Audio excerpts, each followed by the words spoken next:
Assalamu alaikum. Take a load off, have a seat, and join us for this week's episode of Nur the Light. It's another one of those beautiful days that firmly indicate the arrival of South Africa's favorite season, summer. We're kicking off this week's episode in South Africa's playground by the sea, Durban, with some ultra-cool hipsters. It was only a matter of time before the hipsters found an old building in Durban city and converted it into their hangout. Obviously, with this comes the upstarts, the tech junkies and the mavericks. Maverick Design is a creative agency. We specialize in ideas and bringing things to life. We're a consultancy agency in a certain way, and we specialize in advertising across the board, whether it's above the line, below the line, digital. Pretty much, if you've got an idea, we're there to make your ideas come to life. We're communicators. We help people communicate with their clients. As the work and the client base grew up, we decided now, okay, in the last couple of months now, since last year, we said, oh, time for us to get some office space, and that's where we are at the moment. And we've been looking to have our own space for some time. There wasn't a space in Durban that represented us enough until recently when the whole 8 Morrison Street and the whole Rivertown precinct started to come up.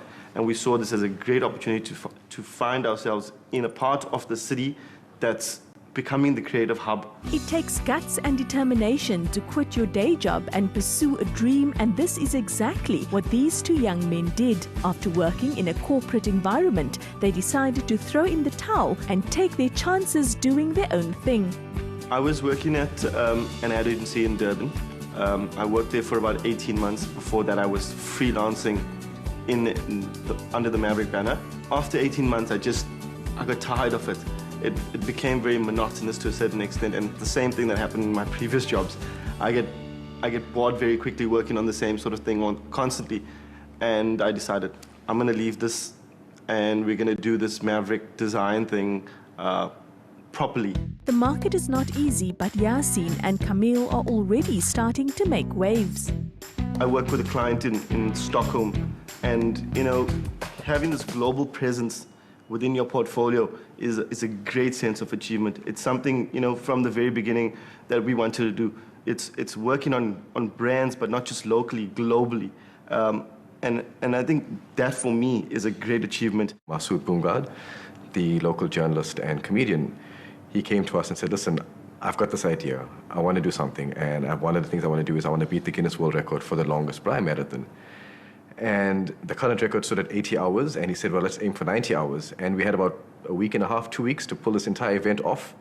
And so Kameel and I literally, we spent 2 weeks spinning, running after sponsors, arranging for meat, arranging for Braai stands, arranging for gazebos and tents, and arranging interviews on TV and marketing. And it's just, I think at the end of it, we were tired and we were exhausted. But the fact that we managed to pull off that event, it was just really satisfying. I'm very good at networking. So Kameel knows everyone. My friends laugh and they say I should be the mayor of Durban. I've always been a bit of a socialite, so I've been out and about, and I've met a lot of people over the years. And one of the skills that I've managed to pull off is being able to communicate with these people and bring them together for projects. As the job market in South Africa continues to sink, the only answer is to create more entrepreneurs, but there is a constant struggle in the beginning to make ends meet. A lot of our clients come from clients seeing our work. It's not necessarily portfolio work that we have online, but it's through other clients' work that they've seen. So it's mostly referrals.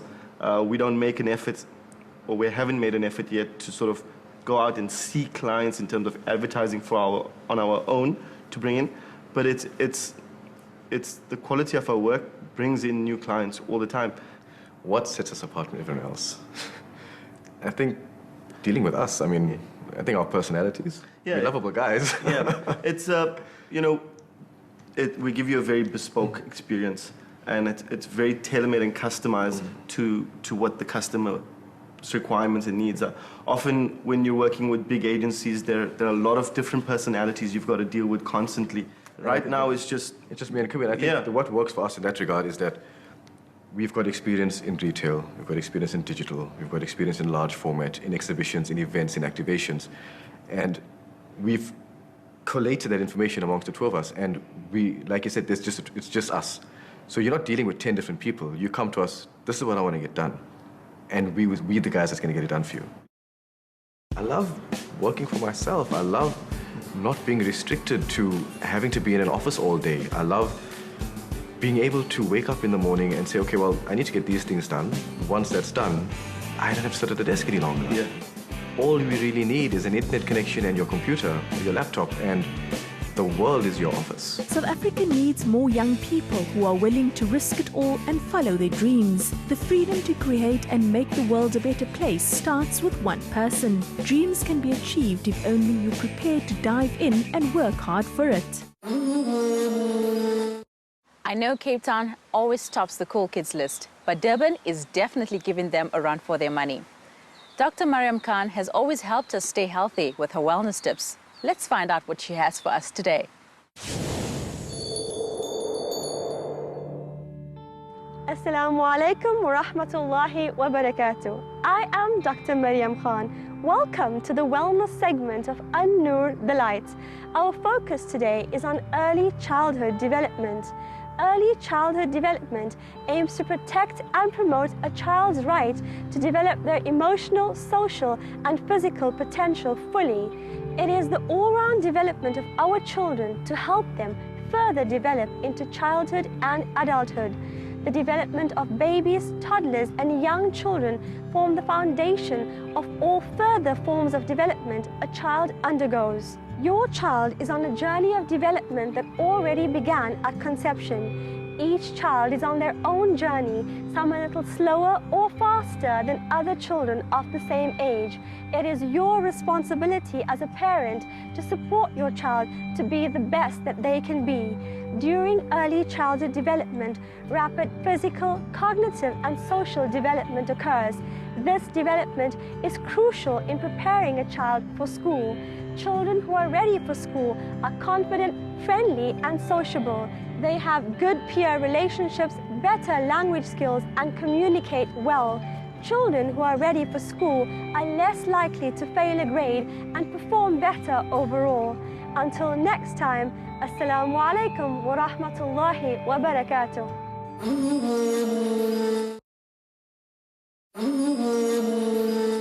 The history of Afrikaans is both colorful and controversial. Did you know that some of the very first Afrikaans was written in Arabic? I know it sounds very confusing, which is why our next story is not to be missed.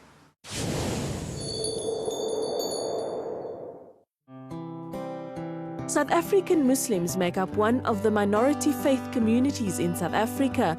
Their contribution to everyday life in the country, however, should not be underestimated. Afrikaans, as it is spoken in parts of the Cape, like in the thriving neighborhood community of the Boerkaap, has a history of its own with this adopted language.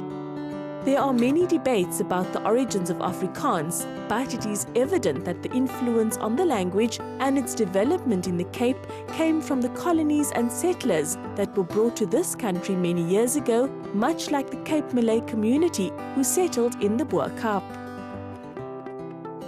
The Malay contribution must be viewed on the basis of people that were brought from 4 areas of the Indian Ocean, of which quite a big portion was from nowadays known as Indonesia, then also from India, Mozambique and Madagascar. But in the initial stage of the importation of slaves came from Indonesia, or for that matter the Dutch East Indian archipelago.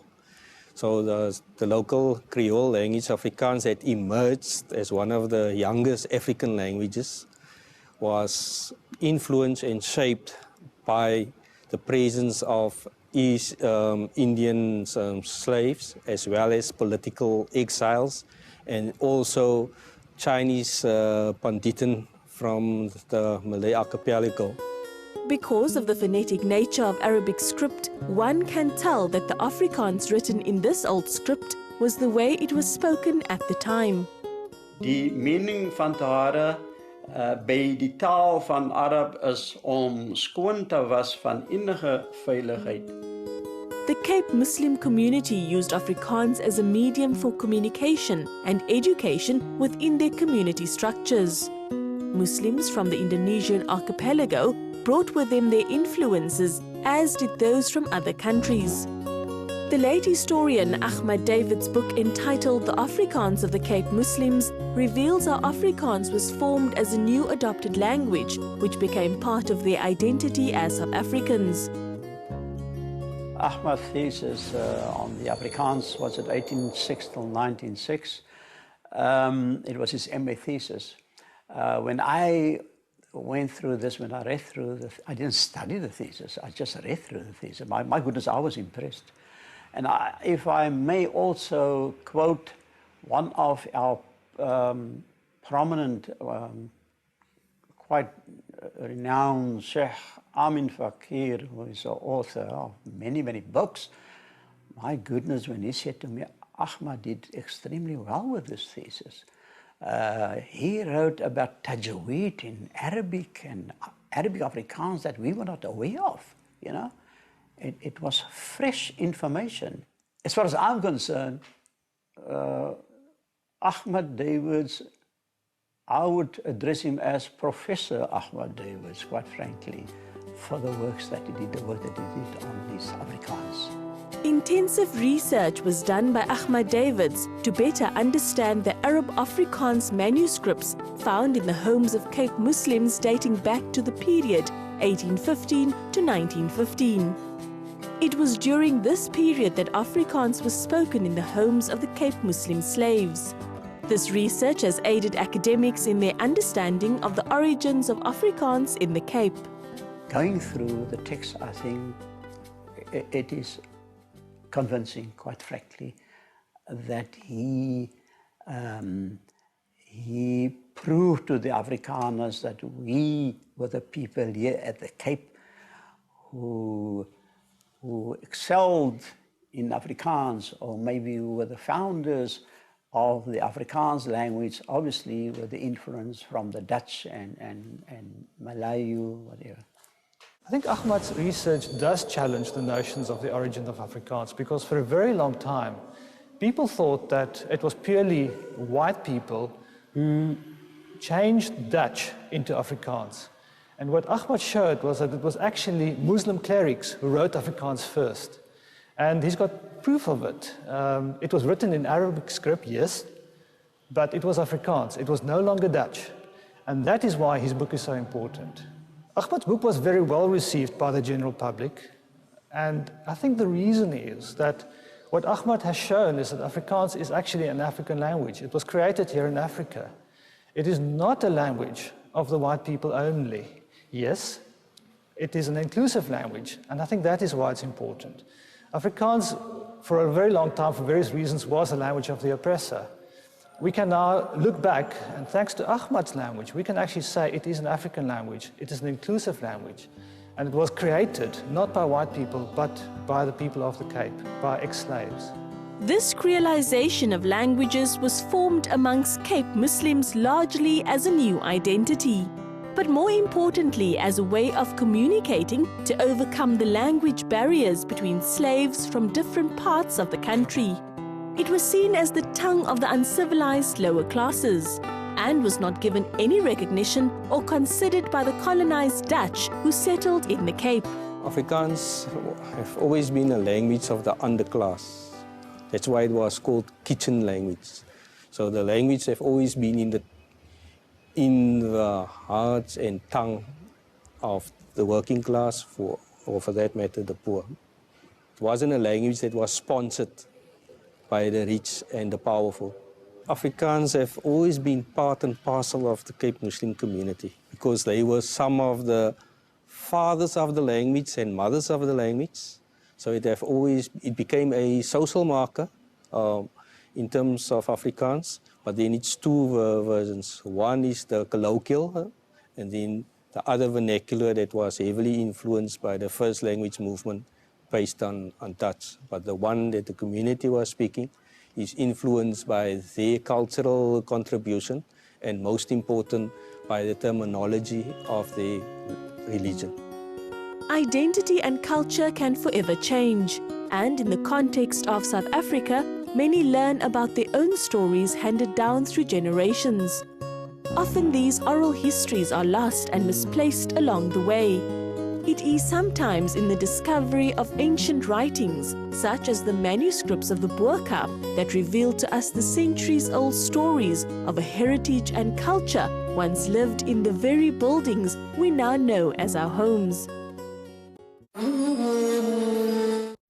Now you have a better understanding of Arabic Afrikaans and the roots of one of South Africa's official languages. Great food for thought as well. Next up is this month's events calendar. Are you looking for the perfect escape to kick off your summer holidays? How about a summer sunset open-air picnic, listening to the spiritual sounds of top a cappella nasheed artists in Cape Town? This late afternoon getaway will happen on the 29th of November 2015 at 3:30 at the Maynardville Amphitheatre in Wynberg. Don't miss a fun-filled day for parents and kids of all ages in Pretoria with exciting activities such as jumping castles, clown shows, face paint, story times, balloon animals and guest appearances by Mickey and others. The grand finale will be a talent show for kids and tons more activities for the little ones. The holidays truly are time for fun, fun, fun. Medical doctor and comedian Riyad Musa prescribes the best medicine at his event Dr. Musa Prescribes, being held at the Theatre of Marcellus in Johannesburg on the 13th of December 2015. His troupe of laughter mechanics will have you begging for more. Catch him host upcoming and established comedians in this comedic showcase. Now in its 18th year, the Al Souk Trade Fair is a major fundraising activity of the organization. Customers and shoppers are able to shop at global markets without leaving town. The Al Ansar Souk Trade Fair showcases approximately 300 exhibitors from both local and international vendors. Don't miss out on this extravaganza.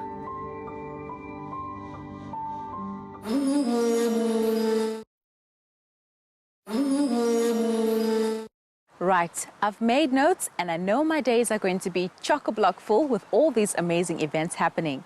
Just in case you don't have enough ideas, our travel segment is standing by to showcase the city of Cape Town.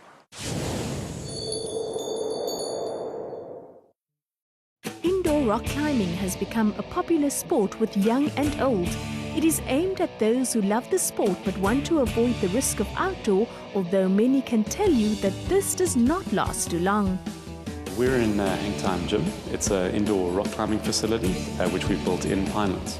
Initially, rock climbing gyms would have been a place for people to train, to actually go and train for climbing outdoors on real rock. So if they were to go and climb Table Mountain or go out to the Cedarburg or something like that. What this is now has been a big movement towards people being able to train indoors so that they can get stronger for that, but also those who just want to climb indoors. They don't actually want to go and climb on real rock at any point. We also are very popular with birthday parties for kids and adults, and corporate events, team building, all that kind of thing as well. Climbing up a sheer face takes a certain level of skill and fitness. It is both a fun as well as healthy option and demands great focus and concentration. For first-timers or people who've never climbed before, we are a very attractive facility. We're not too intimidating, it's not too big a facility. And what we do there is we would have people come in and say they've never climbed before. We'll run them through some of the basic safety stuff, show them how the equipment works, and then our instructors would actually belay them. They would be the other person on the other end of the rope and help them to get more comfortable, and then over time we'll help them to build up their technique and their ability to climb harder and more difficult routes. City Rock is well equipped to receive and train from the novice to the professional. Some of the best rock climbers in the country come here to practice on an almost weekly basis, and their skill levels are quite literally off the wall. You get three main types of climbing. The first type is called sport climbing, which is a lot of what you can see behind me, where there's a rope involved. You then also get something called trad, or traditional climbing, which is exactly the same. With sport climbing, there's also a rope, but there is no predefined route or no predefined bolts or anchors where you climb. You then also get bouldering. Bouldering, you don't get quite as high off the ground. You only go up to maybe 4 or 5 meters, but there's no rope involved. So you would just climb up and then drop onto safety mats. There can be few better ways for a total mind and body workout than rock climbing, so go on and test your limits. Even before you step into the bright orange bakery, you can somehow sense that this place is something special. It was started by a woman whose love for bread compelled her to learn how to make it. New Brighton Bakery was born out of my passion for food, basically, and me wanting to sell a good product to the Muslim community at large, because there's so few halal places that offer you freshly baked, green, chewy, crunchy salads. So that was the reasoning behind opening the bakery. While relatively new, the bakery has already mustered a cult-like following. People have come from near and far, shared their experiences via social media, and word has spread about some of the best breads to come out of the Cape. We serve breakfast and we have a meal of the day and cakes late afternoon. I'd encourage anybody to come along to experience the wonderful breads that we bake. We have rye, ciabatta, baguettes, beautiful croissants. I think our croissants are the best in Cape Town. That's besides the bakery that I was taught from. While the bakery is a business, it is also used as a tool to uplift and skill women from disadvantaged backgrounds. Zulfa knows firsthand what it is like to struggle, and she is adamant about giving back. Most popular dish and signature dish of this bakery is our breakfast meal. It's poached eggs with cream cheese, pesto, parmesan, a half of avocado, and a beautiful green salad on the side. Good bread is the most fundamentally satisfying of all foods, and good bread with fresh butter, the greatest of feasts. The graves of some of the most prominent Muslims who were responsible for not only laying the foundation of Islam in South Africa, but also entrenching it, has a special place in the heart of this community. These places are known as the Karamats, a Bahasa word that defines its spiritual stature. Karamats can be found dotted around the whole of the Cape Peninsula, and a Mazar society has been established to look after these holy places. Many people are drawn to these places where they reflect or even offer prayers in praise of Allah. By visiting these places, one gets closer to the history of Islam in the Cape. These holy people who lie buried here have sacrificed greatly for Islam to thrive. Those rolls and bakery are definitely on my eat list when I'm next in Cape Town. Please don't forget to encourage your family and friends to follow us on our various social media platforms. I'll be seeing you around. Jazakallah for making the time to be with us every week. I'm Mariam Khan. Salang Hantle. Assalamu alaikum.